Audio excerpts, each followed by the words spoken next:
আমি গৈ আছো এতিয়া আমি গিৰ্জা কৰিবলৈ ইয়া দেখা আছে আৰু পিছফালে আছে ইয়া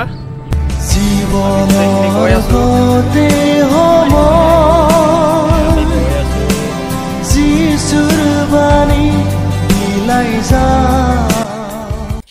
আহি আহি আহি আহি হাতীগেট পালোহি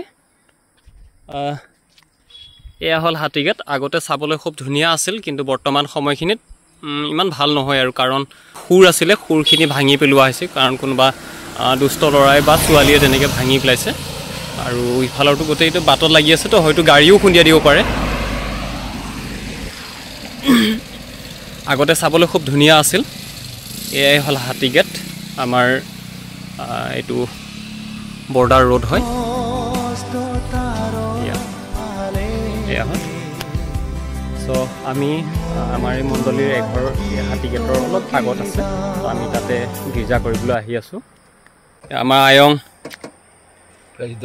প্ৰেইজ দ্য লৰ্ড আমাৰ দাদাহঁত বহি আছে এয়া আৰু এতিয়া আমি ইফালে যাত্ৰা কৰিম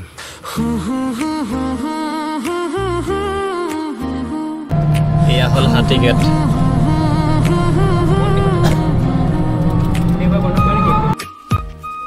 সো আমি আহি পাই গ'লোঁ আৰু এতিয়া ভিতৰলৈ আমি প্ৰৱেশ কৰিম এইখনে হ'ল ঘৰ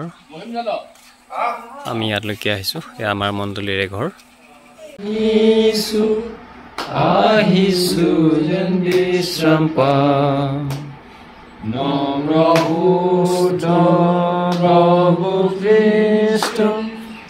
গীৰ্জা শেষ কৰি যাব ওলালোঁ এই মিটাৰ ঘৰত আহিছিলোঁ এয়া মোৰ মিটা হয় খালি আমাৰ চাইজ কেইটা বেলেগ বেলেগ আৰু দেই এতিয়া আমি ঘৰলৈ যাত্ৰা কৰিম আমি উপাসনা শেষ কৰিলোঁ তো আজিৰ এই ভিডিঅ' ক্লিপ চাই আপোনালোকে কেনে পালে আৰু কোন ঠাইৰ পৰা চাইছিলে নিশ্চয় জনাবলৈ নাপাহৰিব লগতে এইখিনিতে অনুৰোধ এটা থাকিল যে মোৰ এই ভিডিঅ'ৰ ওপৰত এটা লিংক থাকিব আপোনালোকে সেই লিংকটোত চাব তাতে এটা ঈশ্বৰৰ বাক্য খুব ধুনীয়া ঈশ্বৰৰ বাক্য আপোনালোকে পাব তো আশা কৰিছোঁ আপোনালোকে চাব বুলি ধন্যবাদ